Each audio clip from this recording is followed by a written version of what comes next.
ഓരോ കുട്ടിയുടെയും പരിപൂർണമായ ആരോഗ്യത്തിന് വേണ്ടി പ്രതിരോധ കുത്തിവയ്പുകൾ നൽകുക എന്നുള്ളത് മാതാപിതാക്കൾ ശ്രദ്ധിക്കേണ്ട ഒരു കാര്യമാണ്.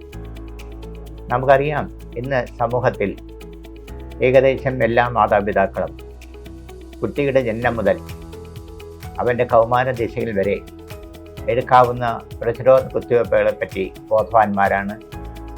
ഏകദേശം 85% ആളുകളും പ്രതിരോധ കുത്തിവയ്പുകൾ എടുക്കുന്നു എന്നുള്ളത് വളരെ സന്തോഷകരമായ ഒരു കാര്യം തന്നെയാണ്.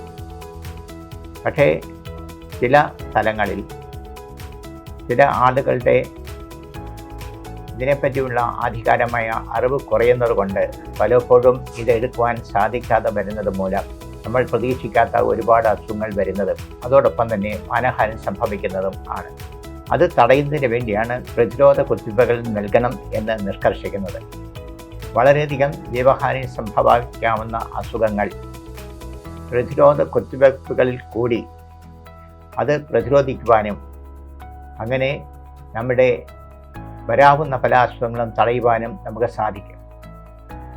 പ്രതിരോധ കുത്തിവയ്പുകൾ കൊണ്ട് ഉദ്ദേശിക്കുന്നത് തന്നെ നമ്മുടെ ശരീരത്തിൽ ഈ അസുഖങ്ങൾ തടയുവാനുള്ള പ്രതിരോധ ശക്തി ഉണ്ടാക്കുക എന്നുള്ളതാണ്. നേരത്തെ നമ്മൾ എടുത്തിരുന്ന എല്ലാ പ്രതിരോധ കുത്തിവയ്പ്പുകൾക്കും ഉപരിയായി, അതായത് ടെറ്റനസ്, ഡിപ്തീരിയ, ഉപ്പിംഗ്, പോളിയോ, മീസിൽസ് എന്നുള്ള അസുഖങ്ങൾ നേരത്തെ തന്നെ നമ്മൾ എടുത്തിരുന്നതാണ്.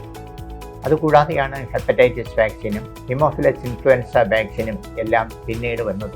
നേരത്തെ നമ്മളുടെ പ്രൈവറ്റ് ആശുപത്രികളിൽ മാത്രം ഒതുങ്ങി നിന്നിരുന്ന ഈ പ്രതിരോധ കുത്തിവയ്പ്പുകൾ, എല്ലാ കുത്തിവയ്പ്പുകളും ഇന്ന് സർക്കാർ ആശുപത്രികളിൽ സുലഭമാണ് എന്നുള്ളത് നമ്മുടെ എല്ലാവർക്കും എടുക്കുവാൻ കൂടുതൽ സാധ്യത നൽകുന്നു. പക്ഷേ നമ്മൾ മനസ്സിലാക്കേണ്ടത്, കാലഘട്ടം ആധുനിക വൈദ്യശാസ്ത്രം പുരോഗമിക്കുന്നതോടൊപ്പം തന്നെ പുതിയ പുതിയ അസുഖങ്ങൾ കണ്ടെത്തുകയും ആ അസുഖങ്ങൾ തടയുന്നതിനുള്ള പ്രതിരോധ കുത്തിവയ്പ്പുകൾ നമ്മൾ വീണ്ടും കണ്ടുപിടിക്കുകയും ചെയ്യുന്നു. അപ്പോൾ ഇപ്പോൾ ലേറ്റസ്റ്റായിട്ട് വന്നുകൊണ്ടിരിക്കുന്ന പല പ്രതിരോധ കുത്തിവയ്പ്പുകളും, ഉദാഹരണമായി ഇൻഫ്ലുവൻസ വാക്സിൻ നമ്മളിപ്പോൾ കുട്ടികൾക്ക് നിർബന്ധമായും നൽകുവാൻ ശുപാർശ ചെയ്യുന്നുണ്ട്. അതുപോലെ തന്നെ കൗമാര ദിശയിൽ വരുന്ന ആൺകുട്ടികൾക്കും പെൺകുട്ടികൾക്കും HPV അല്ലെങ്കിൽ ഹ്യൂമൻ പാപ്പിലോമ വൈറസ് വാക്സിൻ നൽകണം എന്നാണ് പറയുന്നത്. അത് സാധാരണ നൽകുന്നത് 10 വയസ്സ് മുതൽ 14 വയസ്സ് വരെയുള്ള ആൺകുട്ടികൾക്കും പെൺകുട്ടികൾക്കും നൽകണം എന്നാണ് ഇപ്പോഴത്തെ ശുപാർശ. അത് നൽകുന്നത് പ്രത്യേകിച്ചും സർവൈക്കൽ ക്യാൻസർ പോലെ അസുഖങ്ങൾ തടയുവാനാണ് സാധിക്കുന്നത്. നമ്മൾക്കറിയാം, സർവൈക്കൽ ക്യാൻസർ മൂലം ഉണ്ടാകുന്ന മരണം വളരെ വ്യാപകമായിരുന്നു. പക്ഷേ ഈ വാക്സിൻ നമ്മൾ നൽകുന്നതോടുകൂടി തന്നെ സർവൈക്കൽ ക്യാൻസർ എന്ന അസുഖം ഒരു പരിധിവരെ തടയുവാൻ സാധിക്കുന്നതും അതുമൂലം ഉണ്ടാകുന്ന മരണം നമുക്ക് തടയുവാൻ സാധിക്കും എന്നുള്ളതാണ്. എന്തുകൊണ്ടാണ് ആൺകുട്ടികൾക്കും ഇത് നൽകണം എന്ന് പറയുന്നത്? കാരണം പലപ്പോഴും കൗമാര ദശയിൽ കഴിഞ്ഞ് വിവാഹിതരാകുമ്പോൾ പലപ്പോഴും പല അസുഖങ്ങളും വരാനുള്ള സാധ്യത മുന്നിൽ കണ്ടുകൊണ്ടാണ് പ്രത്യേകിച്ചും ഈ വൈറസിൻ്റെ പ്രതിരോധത്തിന് വേണ്ടി നമ്മൾ ഈ വാക്സിൻ നൽകണം എന്ന് ശുപാർശ ചെയ്യുന്നത്. അതുപോലെ തന്നെ നമുക്കറിയാം, പലപ്പോഴും പട്ടികടിക്കുമ്പോൾ ഉണ്ടാകുന്ന അസുഖങ്ങൾ തടയുവാനായിട്ട് റേബീസ് വാക്സിൻ നമ്മൾ നിർബന്ധമായിട്ട് നൽകുന്നുണ്ട്.